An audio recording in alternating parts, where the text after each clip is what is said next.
Na madrugada do dia 25 de abril, o movimento das Forças Armadas estabeleceu o controle da situação política em todo o país.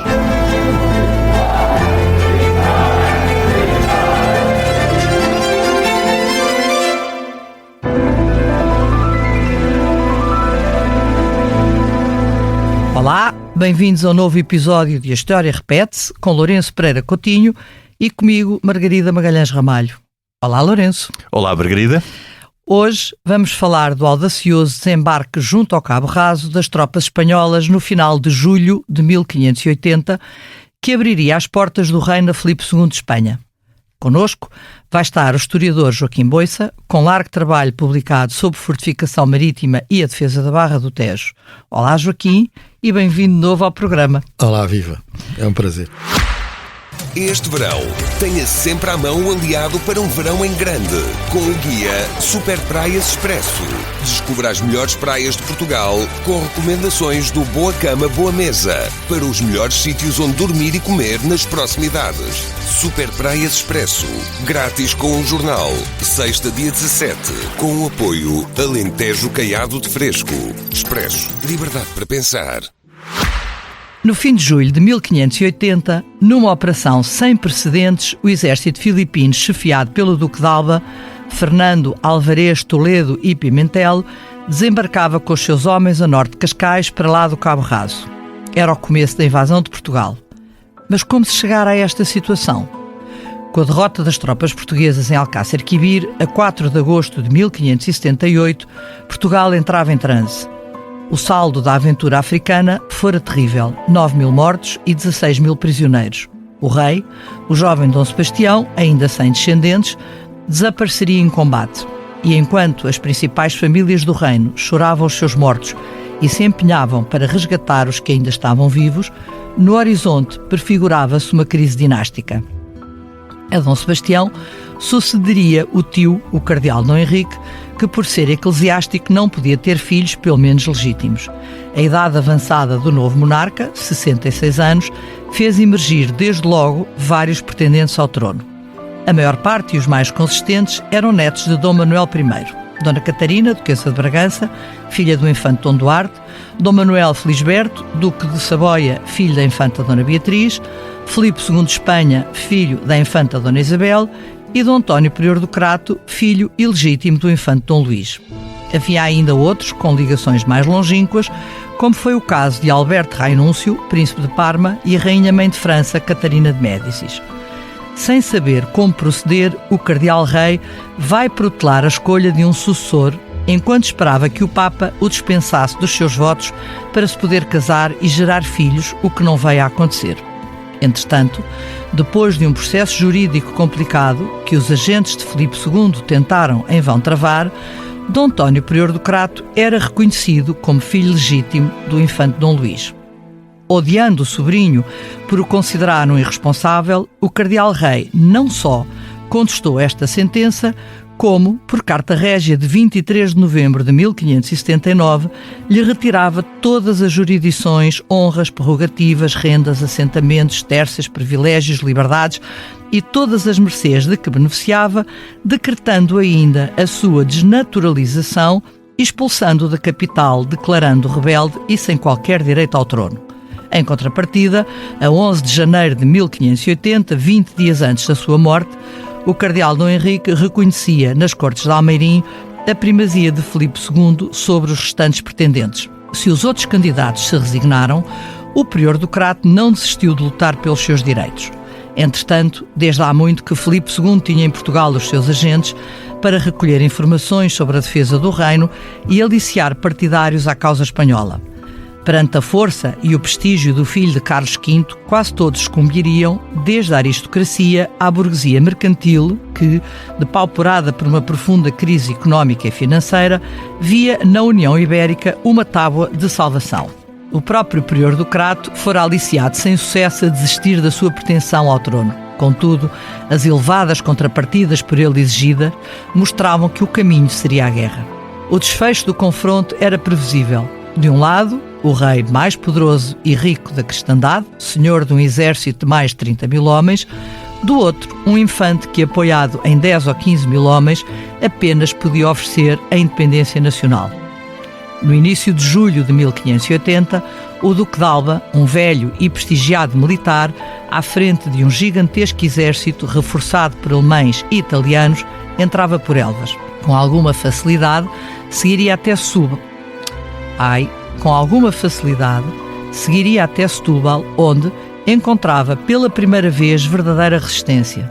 Subjugada à cidade, o Duque e o Marquês de Santa Cruz, entretanto chegado ao Sado com a sua armada, depois de ter neutralizado o Algarve, partiram à conquista de Lisboa.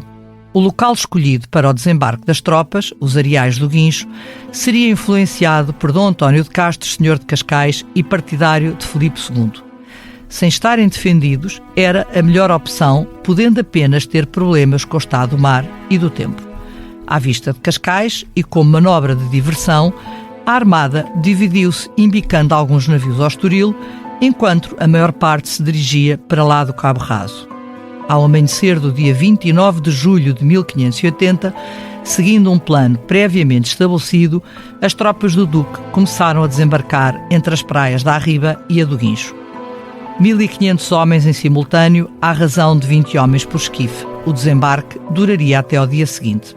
Entretanto, reconhecido o logro, Dom Diogo de Menezes, comandante das tropas do Prior do Crato, com cerca de 2.000 homens, uns a pé, outros a cavalo, dirigiram-se ao local do desembarque para o tentar travar. O fogo intenso, feito a partir das galeras inimigas, desbaratou a defesa portuguesa, que foi obrigada a retirar. Dom Diogo de Menezes, com alguns dos seus homens, entrincheiraram-se na velha torre de Santo António, mandada a levantar por Dom João II, reforçada agora por 3 baluartes que a envolviam. Com o exército em terra, o Duque de Alba avançaria sobre Cascais. A vila seria saqueada, a torre cercada e batida pela artilharia espanhola até à sua rendição. Capturado à traição, Dom Diogo de Menezes era degolado. Quanto ao alcaide da torre e mais alguns soldados, foram enforcados nos canhões da fortificação, ficando os corpos pendurados como exemplo durante dias. Na semana seguinte, São Julião da Barra, o grande baluarte do Tejo, era também assediado, rendendo-se ao fim de algum tempo. A 13 de agosto, a armada do Marquês de Santa Cruz entrava na Barra, onde ainda se confrontaria com navios portugueses. 10 dias mais tarde, a Torre de Belém capitulava, ficando aberto o caminho para Lisboa. O confronto final com o Prior do Crato teria lugar em Alcântara a 25 de agosto de 1580. O combate seria breve e o número de portugueses mortos enorme. Apesar de ferido, Dom António conseguiria escapar com a ajuda do povo de Lisboa. Portugal é que não. E durante 60 anos, a sua independência ficou suspensa e o seu destino na mão de Espanha. Joaquim é mais ou menos sempre referenciado quase a pouca resistência, digamos, às tropas de Filipe II e, portanto, que Portugal, de alguma forma, pouco ou nada teria feito. Que eu calculo que estarás de acordo que não é verdade, sobretudo se nós pensarmos não só, ou sobretudo, no primeiro grande ato de resistência que vai ser em Setúbal, que dá direito a uma verdadeira quase que batalha. Eu julgo que essa perspectiva decorre muito do olhar historiográfico que tem existido, tanto do lado português como espanhol, sobre a questão da tomada de Lisboa no contexto de um problema sucessório. Sendo que Filipe II só faz valer aquilo que seriam os seus direitos por direito, de sangue, conquistando Lisboa pelas armas. E, portanto, essa situação que não interessava de maneira nenhuma a Filipe II, também não interessava a seguir a quem avaliou a facilidade ou a relativa facilidade com que Filipe II conquistou essa mesma Lisboa. E, portanto, conjugaram-se esses fatores. E o que é certo é que a historiografia tendeu a permanecer silenciosa em relação à questão militar propriamente dita e que permanece. E permanecendo esse silêncio em relação à questão militar, silêncio maior em relação àquilo que seriam as questões dentro de um próprio processo de invasão que envolveu resistência e que envolveu muita violência. E daí, de facto, concordar plenamente com essa visão que tens e sinalizar que quando abordamos esta questão e o da violência e da resistência, a resistência pode adquirir muitas formas. E o modo como se tende a avaliar essa mesma resistência é olhando para a relativa facilidade, como há pouco disse, em que desde a invasão, a entrada em Portugal a 8 de junho até ao dia 25 de agosto, a Batalha de Alcântara, tudo ficou aparentemente, não é, resolvida em relação àquilo que eram as pretensões de Filipe II. Mas a resistência, se a pretendemos avaliar, tem que ser vista até aos olhos daquilo que era a violência simbólica exercida por quem conquista território, por quem impõe rendição a determinadas praças. O modo como essas situações se passavam podiam ter ou não ter resistência. E eles foram tendo. Não teve em Elvas, de facto, não teve em Campo Maior, não teve em Vila Mourão Viçosa. já se tinha comprometido, aparentemente, até bastante antes de que se entregaria se ele lhe desse as suas benesses, mas em contrapartida vai fazer uma coisa, eles vão fazer uma coisa que não vai ser nada bem vista, que é o saque a Vila Viçosa. E que leva Filipe II a mandar devolver tudo aos duques de Bragança. De qualquer maneira, é uma situação muito complicada. Eu gostava também de fazer um enquadramento do prior do Crato e de até que ponto esta resistência era legítima. E até que ponto é que a sucessão poderia ou não também ser regulada pelas armas. Porque há aqui vários pontos que a historiografia não arrumou, no meu ponto de vista, suficientemente. Ou seja, num caso de vazio dinástico, como aconteceu em 1383-85, pelo direito consuetudinário, a forma de o resolver era pela convocação de cortes. E eram as cortes que deveriam decidir quem deveria ser o futuro rei de Portugal. Sob o ponto de vista meramente genealógico, quem tinha melhor direito ao trono eram as filhas do infante Dom Duarte, que eram legítimas. O infante Dom Duarte estava mais próximo do rei Dom João III, portanto era um irmão do rei Dom João III, e tinha filhas legítimas. Isto porque o infante Dom Luís, que era o infante logo a seguir a Dom João III, não tinha um filho legítimo. Porque se ele fosse legítimo, mesmo esta questão da legitimação do prior do Crato, se ele fosse legítimo, isto é uma coisa que também muito poucas vezes é dito pela historiografia, ele seria sucessor de Dom Sebastião e não do infante Dom Henrique. Porquê? Porque o pai dele, o infante Dom Luís, era mais velho que Dom Henrique. E pelo direito sucessório e pelo costume sucessório, ia-se à linha do infante Dom Luís. Portanto, ele nunca foi reconhecido como herdeiro do trono, nem por Dom Sebastião, nem por Dom Henrique, nem por ninguém, porque pura e simplesmente o casamento dos seus pais, a ter existido, foi legítimo. Depois há uma outra questão, é que os apoios do prior do Crato foram sobretudo apoios em Lisboa da comunidade cristã nova. A sua mãe era cristã nova, aplicana. Portanto, ele tem muito apoio da comunidade cristã nova, mesmo porque havia um receio, como existiu sempre durante o período filipino, dos cristãos novos face à dinastia de Habsburgo. E havia até a ideia de que, como a dinastia de Bragança, poderia haver um certo desanuviamento e um abrandar da perseguição aos cristãos novos.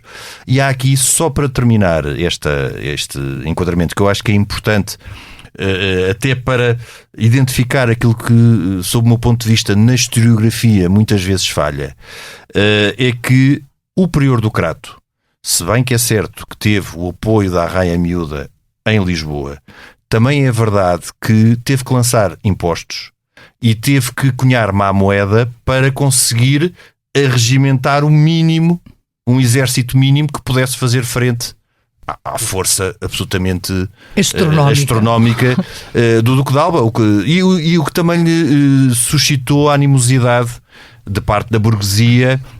Ou seja, nada é comparável ao que se passou em 1383-85, desde logo por um motivo muito simples, sendo comparável obviamente porque tanto o prior do Crato como o mestre de Avisa em 1383 eram filhos ilegítimos. Mas acontece que nesta situação a resistência possível era contra Espanha, país que na altura era a maior potência da Europa, enquanto em 1383 foi contra Castela, contra o exército de Castela, desgastado pelo que foi o complicadíssimo século XIV castelhano. Portanto, é importante ter estas noções para se perceber esta evolução, e para se perceber também que Filipe II, tendo tido informação pela sua rede de espiões e pela sua rede de agentes em Portugal de que haveria uma resistência em Lisboa por parte de apoiantes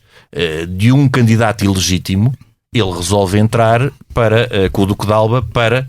Até porque, de alguma forma, o cardeal Dom Henrique já o tinha designado, escolhido. Não, e tinha escolhido o Filipe II como aí a coisa estava mais ambígua. O que o cardeal rei Dom Henrique fez taxativamente foi excluir qualquer veleidade do período do Crato. E aí, só antes de eu te passar a palavra, levanta-se-me uma questão que, de alguma maneira, não sei se não estará, independentemente, quer dizer, é um bocado...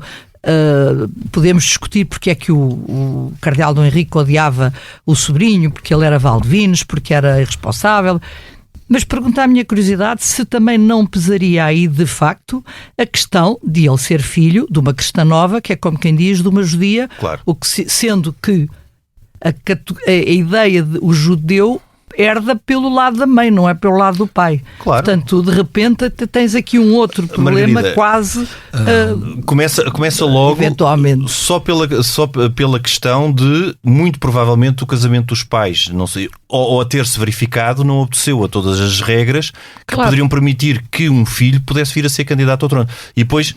Já agora, e não querendo monopolizar o microfone, passo e deixando passando já ao Joaquim, vamos, só mais um ponto importante, é que o prior do Crato resistiu, depois de ter tentado negociar com Filipe II, ele ficar como governador do reino, e Filipe II, em contrapartida, o que lhe oferece é o título de duque, com a condição de ele não se casar. Portanto, ficava por ali uma pensão e não se casar. Exato. Ele queria ser governador do reino. Porque se lhe fosse concedido o governo do reino, ele não teria avançado para este. Claro. Nós, já agora, fizemos um episódio sobre o período do Crato o ano passado, creio que em julho de 2025, em que parte destas questões são levantadas. Eu diria, e acrescento, que podemos olhar de facto para a questão por diferentes ângulos. Olhar para esta situação sob diferentes ângulos, de facto. A questão da legitimidade ou não legitimidade do António Prior do Crato, é interessante verificar que não se chegou a receber aquilo que seria em Lisboa a resposta do núncio apostólico, porque ele é retido em Badajoz. Portanto, o Filipe II também, de certa forma, ainda em pleno processo de invasão, temia a possibilidade de não controlar essa situação, apesar de todos os seus agentes o terem favorecido a sua causa junto à Santa Sé. Mas o que é certo é que o núncio vinha a Lisboa para avaliar da legitimidade ou não legitimidade do António Prior do Crato ao trono. E que eventualmente seria algo, não sei, quer dizer, podemos avaliar qual seria a inclinação da decisão, eventualmente. Mas o que isso são ângulos que são mais ou menos conhecidos, mais ou menos supesados, mas também nessa avaliação o assento tónico mais ou num ou noutro ponto, sim, diga. Só um parênteses muito rápido, é que isso desde logo é uma situação absolutamente excêntrica, o núncio vir para avaliar se ele era ou não candidato ao trono, porque a avaliação é uma avaliação que se faz, é genealógica, não é? E a única coisa a avaliar era se o casamento foi válido ou não. A questão é que não sei que documentação foi esgrimida a favor de. Recentemente um historiador diz ter encontrado a certificação da legitimidade.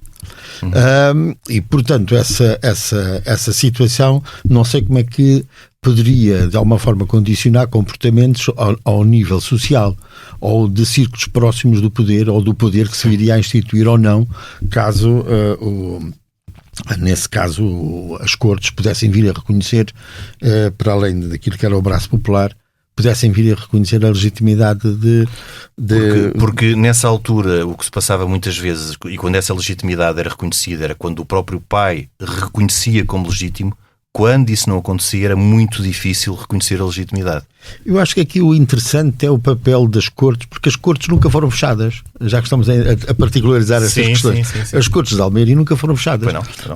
E, portanto, aquilo que era algo que se poderia fazer valer a legitimidade, digamos assim, do prior do Crato podia advir de uma decisão como em 1385, de facto. Sim, por votação. Por votação.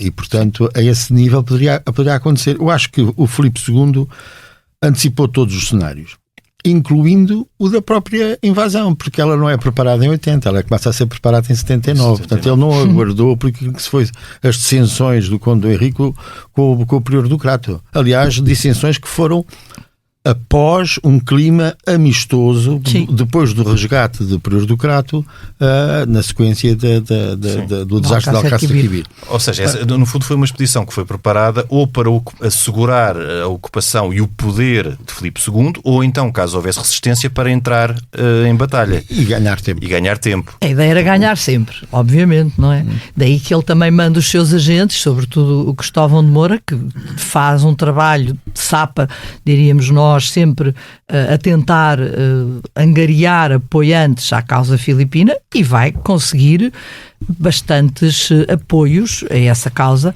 E o que é também curioso, porque de alguma maneira a ideia de que, e sem dúvida nenhuma, que o país, do ponto de vista, depois do desastre de Alcácer-Quibir, tinha ficado em muito maus lençóis do ponto de vista financeiro. Portanto, de alguma maneira, sobretudo com os resgates, que eram altíssimos, portanto, sem dúvida nenhuma. Não foram cumpridos.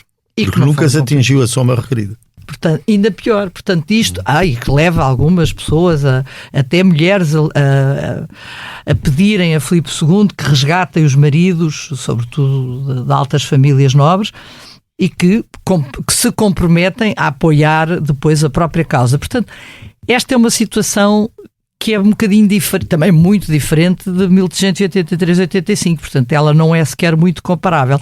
O que eu achei verdadeiramente curioso no meio destas nuances todas é o papel das mulheres em Setúbal e em Lisboa.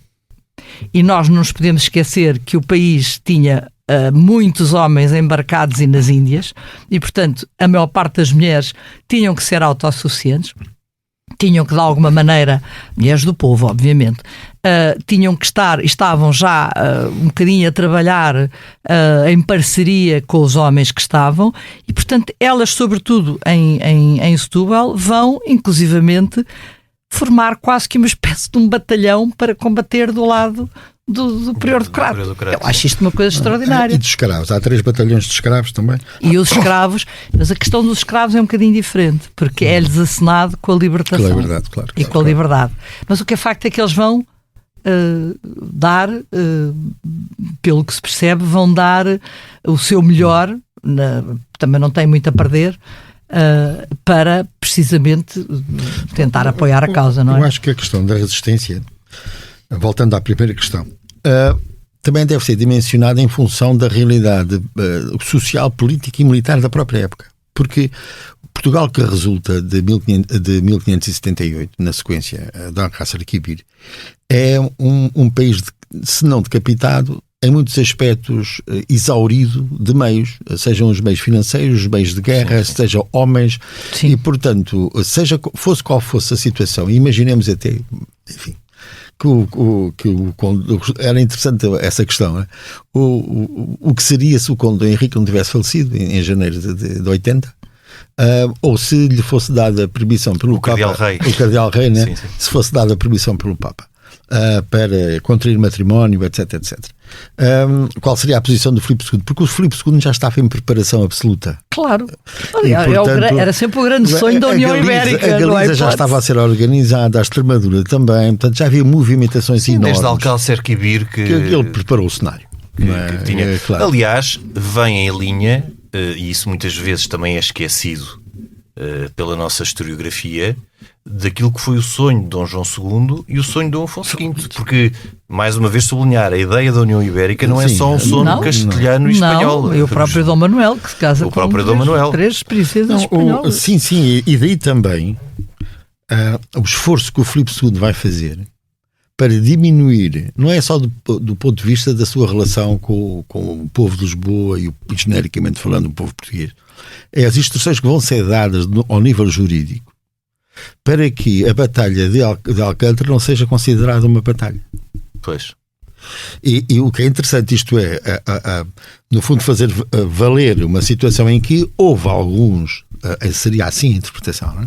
Houve alguns que resistiram, que ofereceram resistência, mas até do ponto de vista daquilo que foi o processo militar, tratou-se de umas meras escaramuzas. De uma insurreição. De uma insurreição. O que é engraçado é que o principal opositor a esta ideia vai ser o próprio Duque de Alba.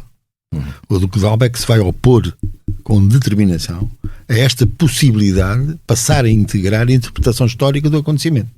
E chamou-lhe sempre batalha e fez um relatório circunstanciado porque é que se devia continuar a chamar batalha e não um mero confronto. Não é? Isso aí depois leva-nos para aquela outra questão, que é de facto uma quadratura do círculo num período em que era normal e fazia parte daquilo que era suposto, que era os soldados terem direito a saque e à pilhagem, coisa que Filipe II não vai querer.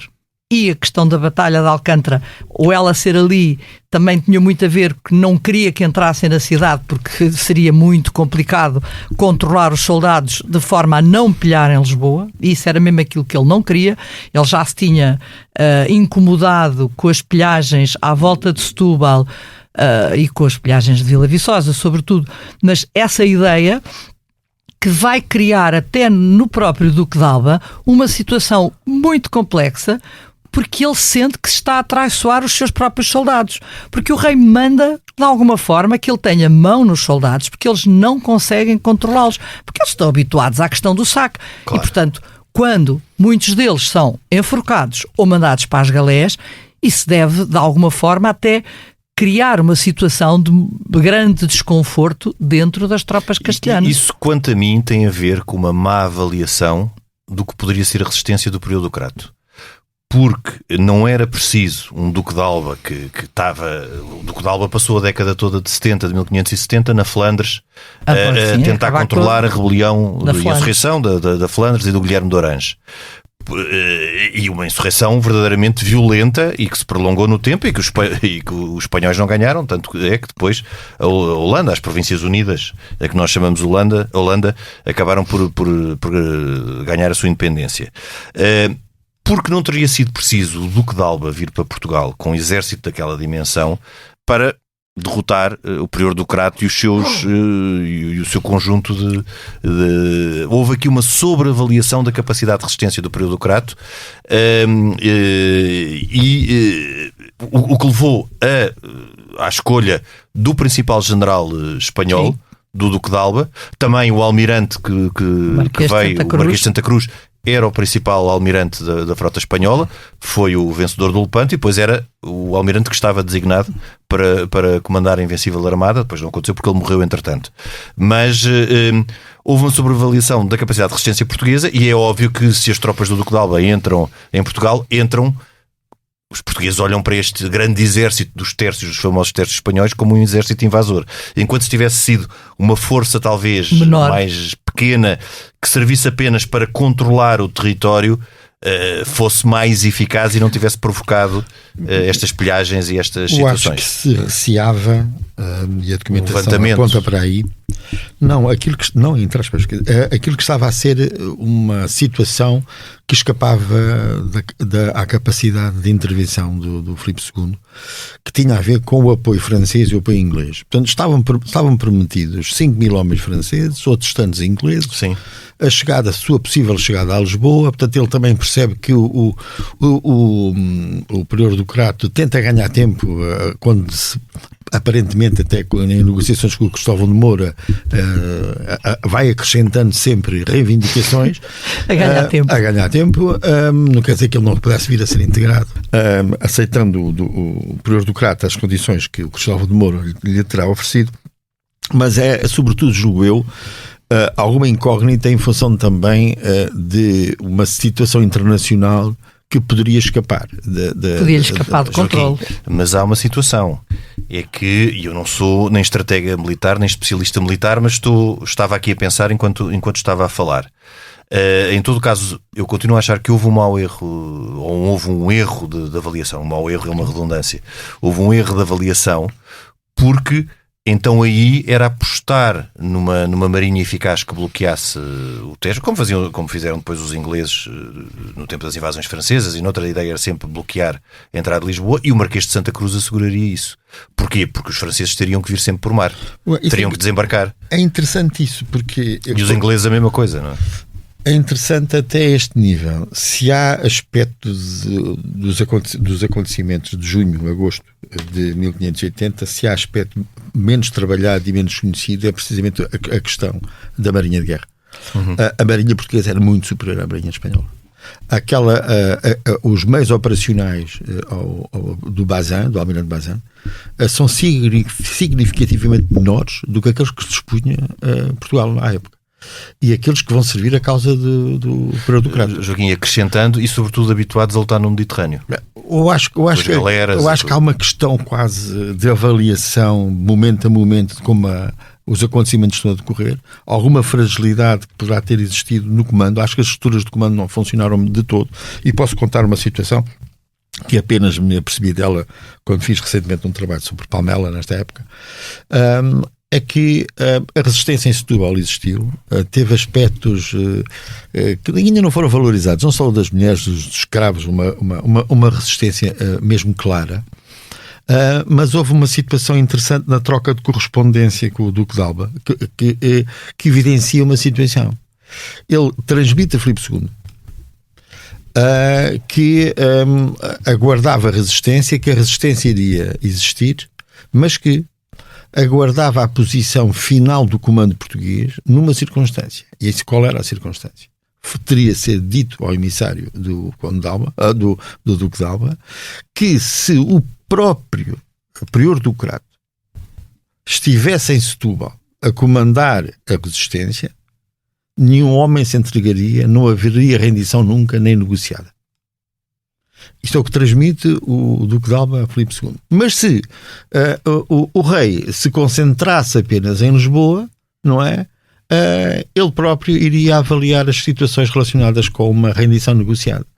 Isto é extremamente interessante. Isto é a ausência de desfia em preparação ao tempo, pouco tempo de preparação que existiu para aqueles que eram os fiéis da causa do prior do Crato e que tinham posto de comando, fosse nas zonas de fronteira, fosse nos postos intermédios, fosse numa grande cidade como Setúbal, de eventualmente não tinha existido capacidade de criar uma estrutura de comando militar.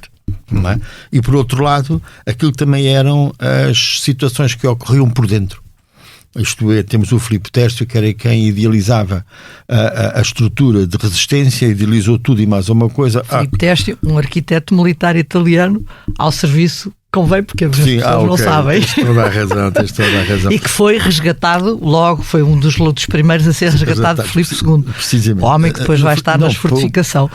E é interessante porque ele está a preparar a defesa da cidade de Lisboa, a defesa de Cascais, e em fevereiro já está em negociações com emissários do Filipe II, entregando-lhes os planos de Lisboa, os planos das obras que estava a coordenar, etc, que se vão somar a outras informações do Batista Gésio, por exemplo, não é? Que também faz relatórios incríveis sobre Lisboa. Ou seja, também estava minado por dentro. Claro. A esse nível a resistência.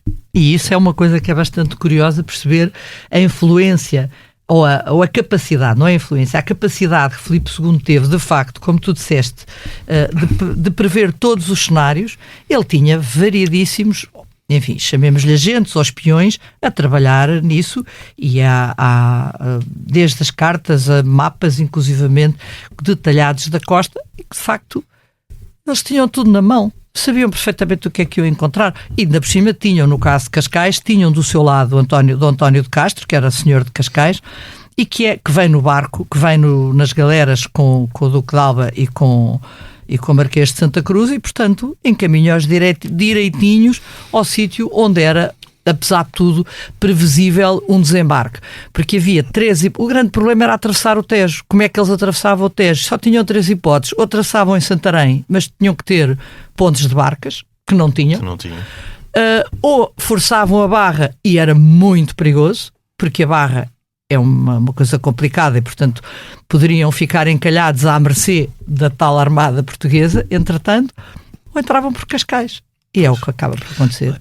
Há um que era pormenor curioso. O terceiro, o mal menos mal. É engraçado que quando digo nós, aqueles que a este período têm dedicado alguma atenção do ponto de vista militar e termos estratégicos, o epistolário do Duque de Alba é uma coisa fabulosa que está por estudar. Nesse epistolário...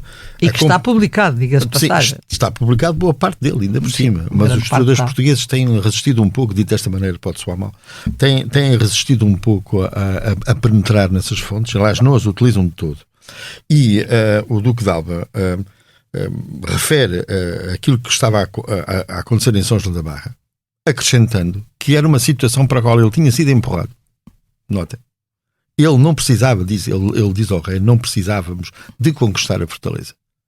Podíamos passar completamente ao lado. Ou seja, ele sentia que tinha o seu exército, até quase que dispensaria o almirante Bazin.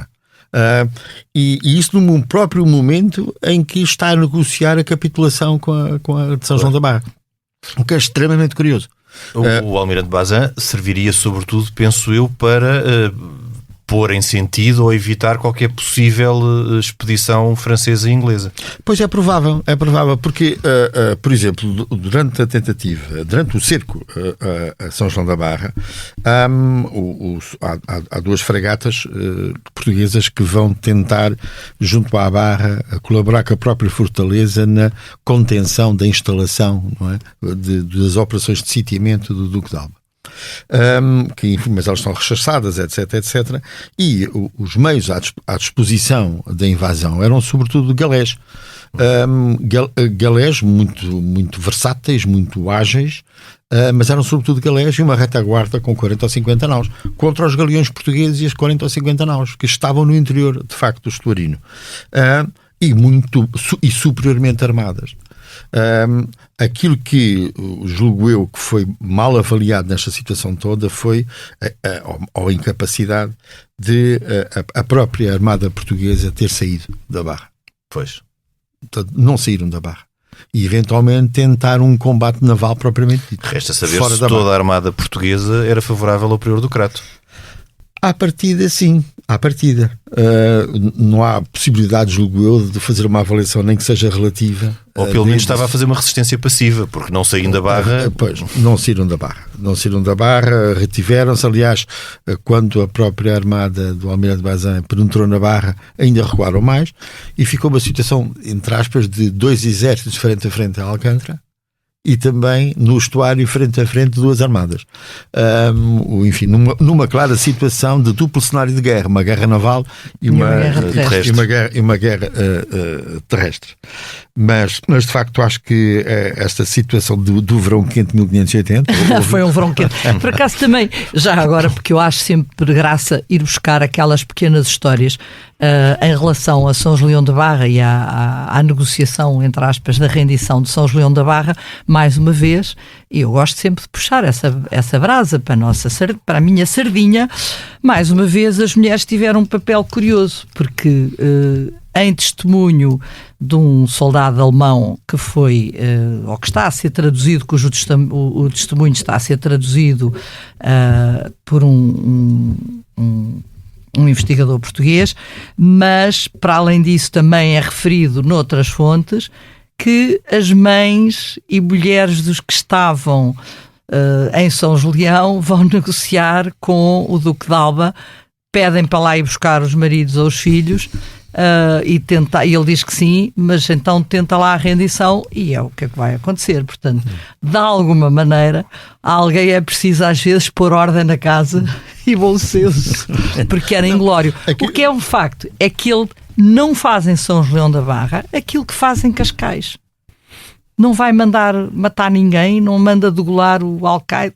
Quer dizer, há um... Não, houve mesmo uma negociação. Há uma rendição negociada. Mas, sim. De alguma maneira, tanto quanto eu me parece, é mais curta a rendição de Cascais em termos de tempo. Sim, é no próprio dia, basicamente. É praticamente no próprio dia, e São Julião da Barra está 2 dias, se não me engano, 2 ou 3 dias, 5, pronto. E, portanto, até se faria mais sentido uma retaliação, que não é o caso. Não aconteceu assim, mas já agora, pegando no olhar historiográfico ainda, porque não deixa de ser estranho ao fim deste tempo todo. Até quase que se percebem as circunstâncias político-diplomáticas que conduziram esse olhar não aberto da historiografia portuguesa e também espanhola sobre a questão militar propriamente dita e aquilo que foi a violência praticada, não é? Porque foram contabilizados em termos da soldadesca cerca de 2.000 mortes só em Lisboa. Há uma violência social que vai ter no percurso todo da invasão, com as violações, com os roubos, com os saques, com as mortes, etc. Há reações populares, isso mesmo, ainda dentro da cidade de Lisboa. Aliás, a questão do não saque da cidade de Lisboa é curioso, porque houve saque, mas foi um saque de elite. Como diz o Borges Coelho muito bem, não é? Lisboa foi saqueada, mas foi um saque que não foi um saque aberto às tropas menores, não é? Aquilo que aconteceu no termo de Lisboa, Cascais, etc, etc. E portanto, a esse nível eu acho que a historiografia portuguesa tem tido algum receio, acho eu, olhando naquilo que é o acumulado de uma tradição de olhar para o evento, uma certa, porque a análise pode ser feita despida, até pode vir a ser feita despida de qualquer, enfim, circunstância da natureza política aos olhos atuais. Claro. E isso devia ser feito, mas, por exemplo, quando vejo grandes projetos editoriais, como a Nova História Militar Portuguesa, fantástico, um projeto fantástico. Mas consulto a miúdo. Mas que sobre 1580 não há uma abordagem, não é? Porque também não se considera quase de enquadrável numa história militar roça ao caricato, desculpem-me. Pois, eventualmente, se calhar, pelo grau de intensidade dos confrontos que se verificaram na altura, não é? Não que não fosse importante. Eu estava só aqui a pensar, e desviando um bocadinho o assunto, num ponto prévio e num ponto mais político do que militar, que foi, e isso também parece-me que é importante referir, o cardeal rei Dom Henrique normalmente passa incólume com os pingos da chuva por todo este processo. Ora, eu acho que ele, e pensando agora e refletindo aqui um bocadinho sobre até o tempo das cortes, ele teve muita responsabilidade no tempo que demorou a convocar cortes e no facto dessas cortes, porque o que é que se passa nesta altura? Qualquer convocação de cortes, ou antes da invasão ou depois da invasão, estava sempre condicionada. Antes da invasão estava condicionada pelos partidários do período do Crato. Depois da invasão esteve condicionada pelos partidários do Filipe II. A única forma de ter resolvido de uma forma relativamente isenta e objetiva a questão sucessória teria sido uma convocação de cortes pelo rei legítimo, que na altura era o cardeal Dom Henrique, que com toda a liberdade, ou pelo menos com a liberdade possível existente. Sabemos que existiam agentes de Filipe II, sabemos que existiam pressões, mas com a legitimidade possível, ter deixado esta questão decidida antes da morte do cardeal rei Dom Henrique, sabendo ele que muito dificilmente chegaria uma carta da Santa Sé a dispensá-lo dos votos eclesiásticos. E ele poderia, mesmo enquanto aguardasse por essa carta, e pela eventualidade de se casar com a idade que tinha e pela eventualidade de vir a ter herdeiros, poderia mesmo assim ter convocado cortes que dissessem, em caso de falta de herdeiros do atual rei, o sucessor no trono é este, e isso era votado pelos 3 Estados do Reino e ficava claríssimo e evitava a situação que depois se verificou. Também um bom ponto de partida para outra conversa, ou por uma parcela da conversa. Porque existia um convénio entre o Filipe II e o cardeal Dom Henrique, entre os emissários, não é? E esse convénio tinha sido aceito pelo cardeal Dom Henrique. Esse convénio dava, de facto, a sucessão a Filipe II. Sim.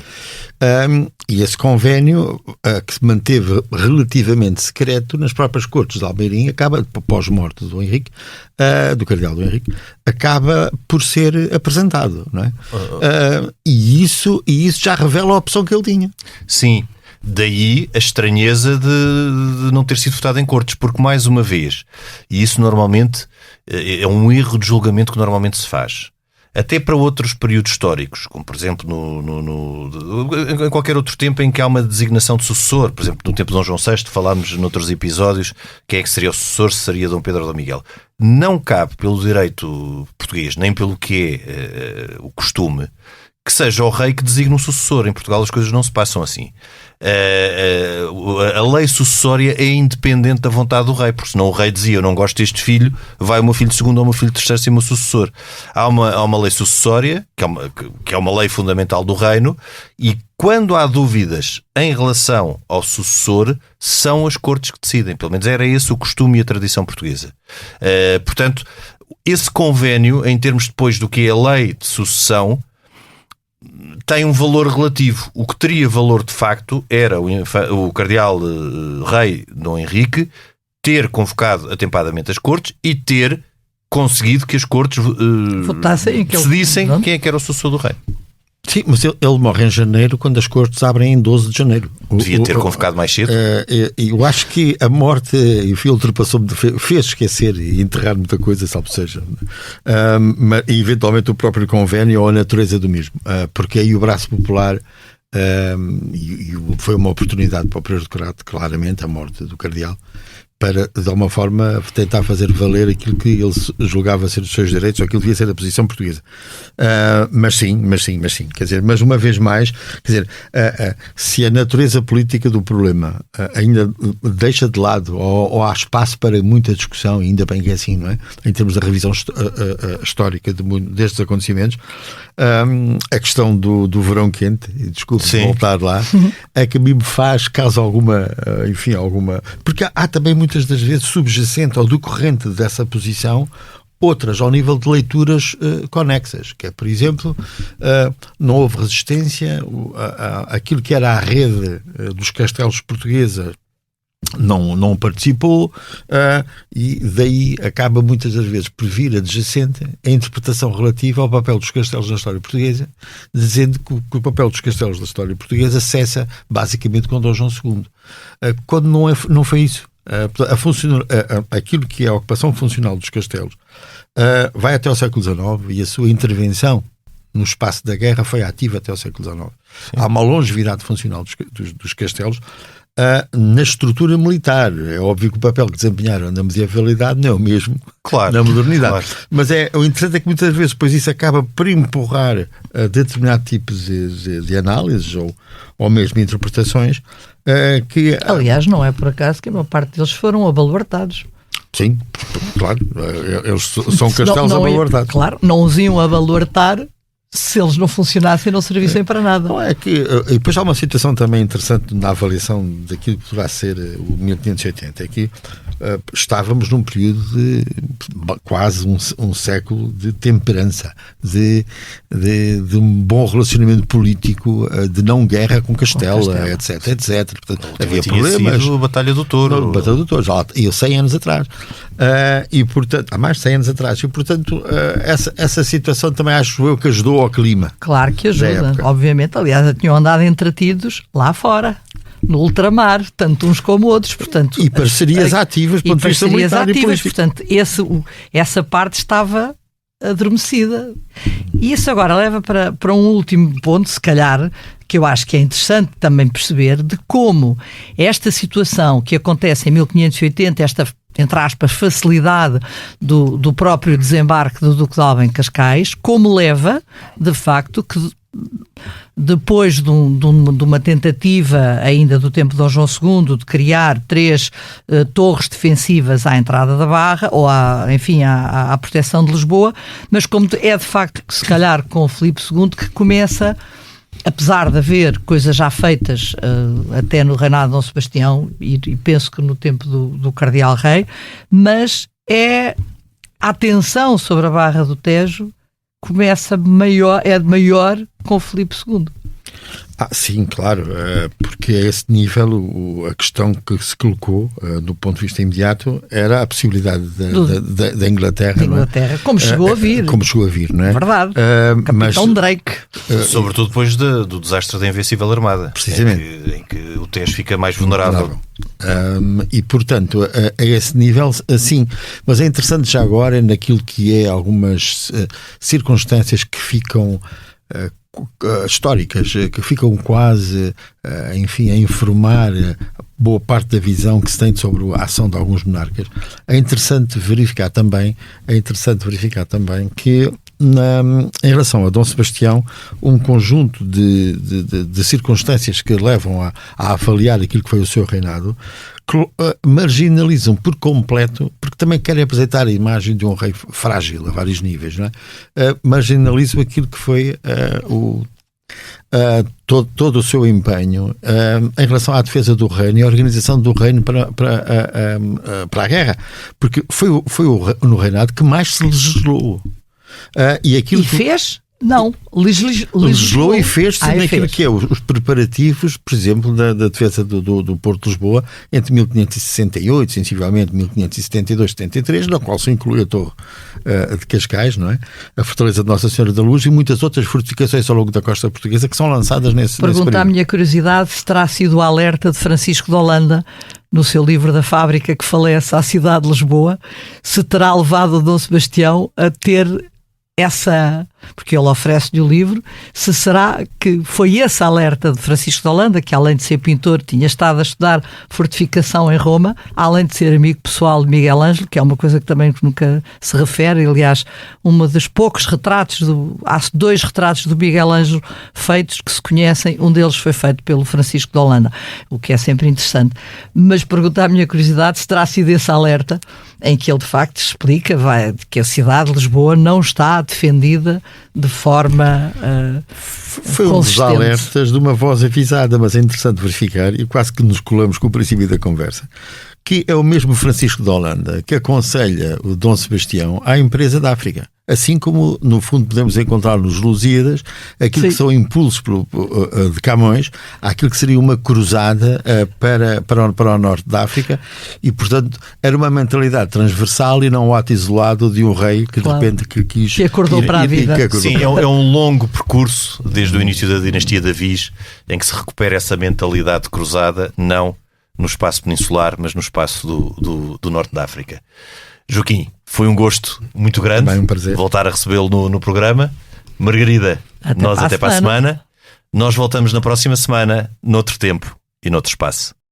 Este episódio conta com a gravação e sonoplastia de Tomás Delfim, capa de Tiago Pereira Santos, coordenação de Joana Beleza e direção de João Vieira Pereira. Eu sou o Lourenço Pereira Coutinho. Este é o podcast A História Repete-se. Voltamos na próxima semana, mas até lá, siga-nos nas apps de podcasts e nas redes sociais do Expresso. Se tiver sugestões ou ideias que queira partilhar com a equipa de podcasts, envie um e-mail para podcasts@empresa.pt.